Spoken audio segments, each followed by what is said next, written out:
Oh, there it is, right across the wadi there. God, it's also massive. Much bigger than I thought it was going to be. Really impressive.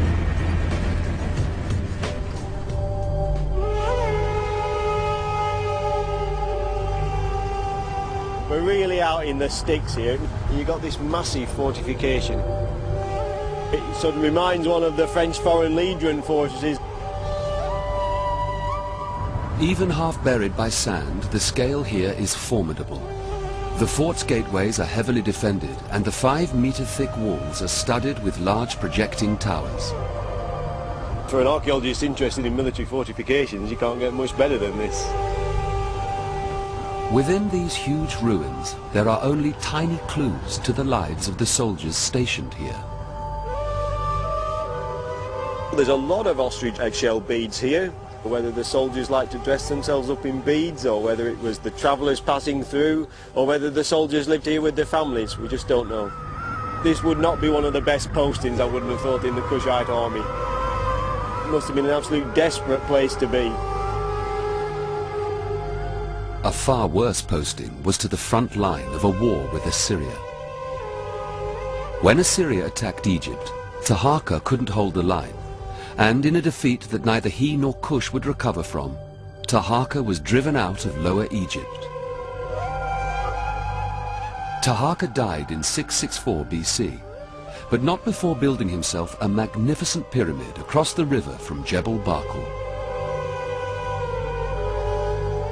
It's always taken as a reflection of the power and the wealth of a pharaoh, the size of his pyramid, and if that equation is actually correct, then obviously Taharqa had a very high opinion of himself. Originally he built a pyramid 28.5 meters square out of white limestone, but because he lived to such a ripe old age and had a different perception of his own value, he decided to make his pyramid even bigger. So once the pyramid was completely finished, he then had his workmen encase it in a massive pyramid, the largest that a Kushite ruler ever built.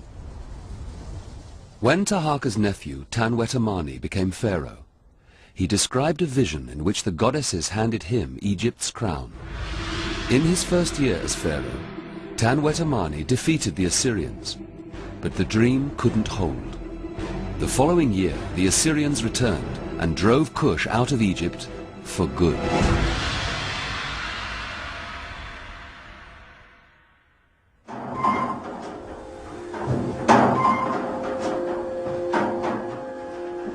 Tanwetamani's burial chamber gives us a final glimpse of the glory of the Kushite Black Pharaohs.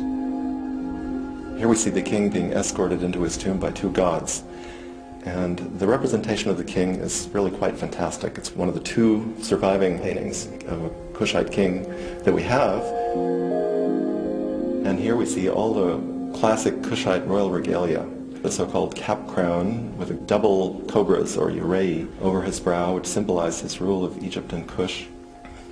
And on the other wall is the king being escorted out of the tomb, and according to the Book of the Dead, assume any form of existence which pleased him.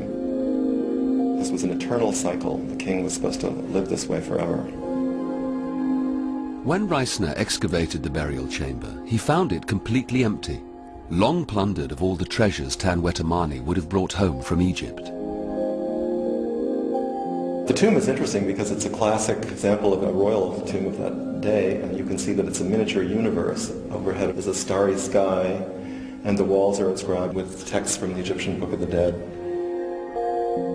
Unfortunately, the paintings are damaged.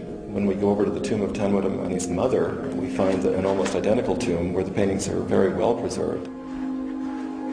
Over here, she's shown as though she were just buried, lying in her bandaged mummy case. And on this side, we have the queen sort of rolling over and reviving because this god is holding to her nose this sign of life. And underneath, you can see a collection of gold objects, the kind of things that would have filled the tomb. Scepters, bows, crowns. These two tombs are really masterpieces of Kushite art. They're the best preserved we have in the Sudan. Tanwetamani was the last Kushite black pharaoh. Nevertheless, Kush retained its adopted Egyptian customs. Amun remained its state god, and Kushite kings and queens continued to be buried under pyramids for another 1,000 years. Sudan has some 300 pyramids, 3 times as many as were built in Egypt.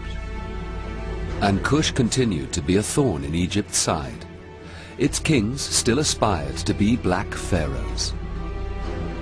Until 594 BC, when Egypt's pharaoh, Psammetichus II, decided to crush their ambitions for good. In one symbolic act of destruction, he gave Charles Bonnet the discovery of his lifetime. Exciting, surely. I didn't sleep for 2 days. We found in this pit 50 fragments of 7 marvelous statues of kings. Psammetichus II broke the statue of the king ancestor because they were afraid of these kings. And he put the pieces of statue in a pit. For us, it is an historical discovery, very important. Psammetichus trashed the temples, burned the royal palace, came here to just put an end to this, called once and for all to say, okay boys, the game's up, you're out of it.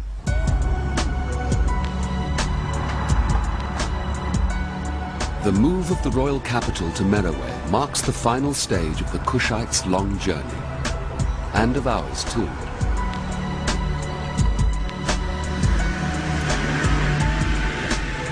At Merowe, the wheel turned full circle. Kush and Egypt once again became trading partners, and Kush remained a player on the world stage, well known to the Greeks and Romans. It's interesting just to think at the time that the city of Rome was founded, Kush was a major world power, and Kush was still a major power in the 4th century AD at the time of the decline of the Roman Empire. So it spans a vast range of time and was an important state for a very considerable period. Merowe's magnificent royal cemetery is the end of our journey. These pyramids belong to all the Kushite kings and queens from the 3rd century BC to the 4th century AD.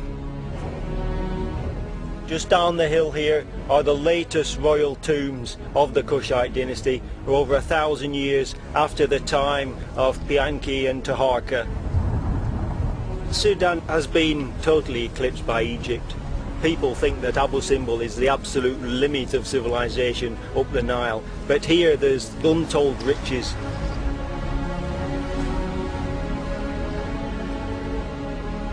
Sudan is what I do, and will be till the end of my days.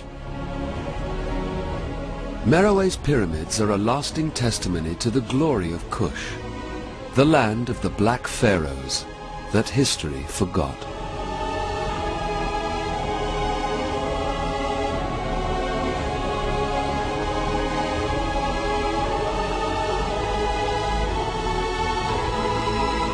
Next week, Women of the Gold Rush tells the story of 3 adventurous Irish women who risked everything for life in America's frontier.